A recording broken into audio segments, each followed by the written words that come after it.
134. Los muertos y las simientes.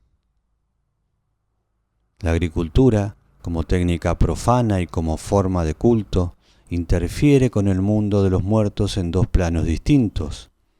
El primero es la solidaridad con la tierra.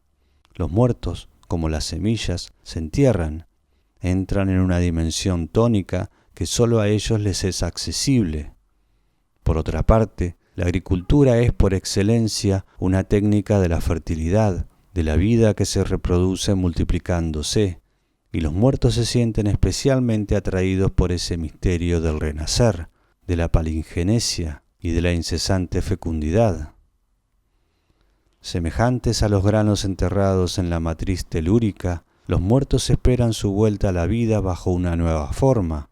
Por eso se acercan a los vivos, sobre todo en los momentos que la tensión vital de las colectividades llega al máximo, es decir, en las llamadas fiestas de la fertilidad, cuando las fuerzas genéticas de la naturaleza y del grupo humano son evocadas, desencadenadas, exacerbadas por los ritos, por la opulencia y por la orgía. Las almas de los muertos están sedientas de plétora biológica, de excesos orgánicos, porque ese desbordamiento vital compensa la pobreza de su sustancia y las proyecta en la corriente impetuosa de las virtualidades y de los gérmenes. El banquete colectivo representa precisamente esa concentración de energía vital. Por consiguiente, tanto en las fiestas agrícolas como en las conmemoraciones de los muertos, se impone un banquete con todos los excesos que implica. Antiguamente, los banquetes se celebraban junto a la tumba misma, para que el muerto pudiera disfrutar del exceso de vitalidad desencadenado junto a él. En la India, la ofrenda por excelencia a los muertos eran las judías, que al mismo tiempo eran consideradas como un afrodisíaco. En China, el lecho conyugal estaba emplazado en el rincón más oscuro de la vivienda, en el lugar en el que se conservaban las semillas, encima de donde estaban enterrados los muertos.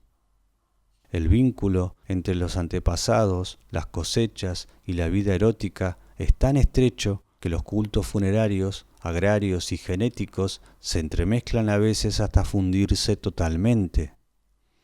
En los pueblos nórdicos, Jul era la fiesta de los muertos y a la vez una exaltación de la fertilidad de la vida. En esta fiesta se celebraban copiosos festines y con frecuencia se celebraban bodas y se cuidaban las tumbas.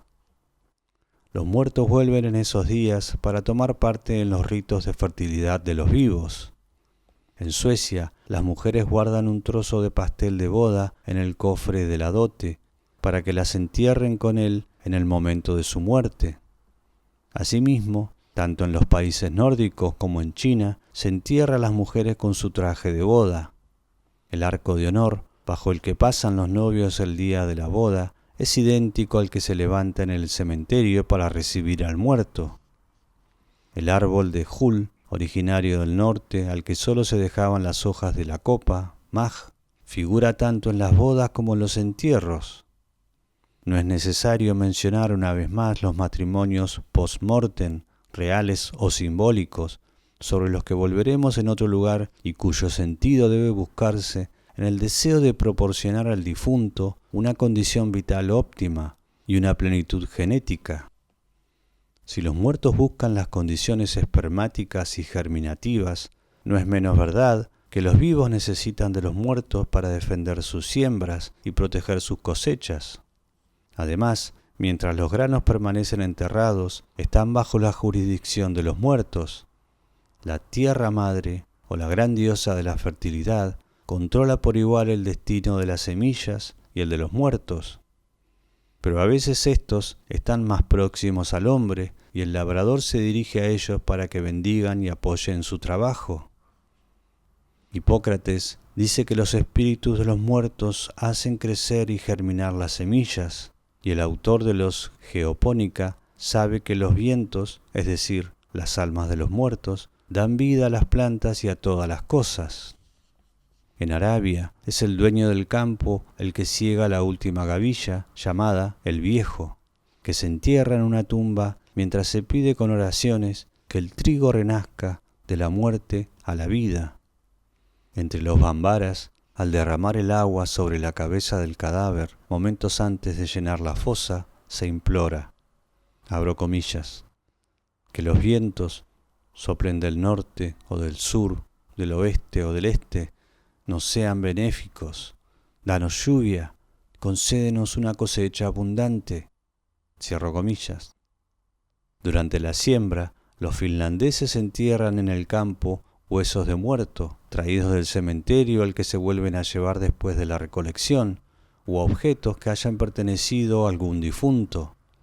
Si no disponen de una cosa ni de otra, cogen simplemente tierra del cementerio o de un cruce de caminos por el que hayan pasado muertos.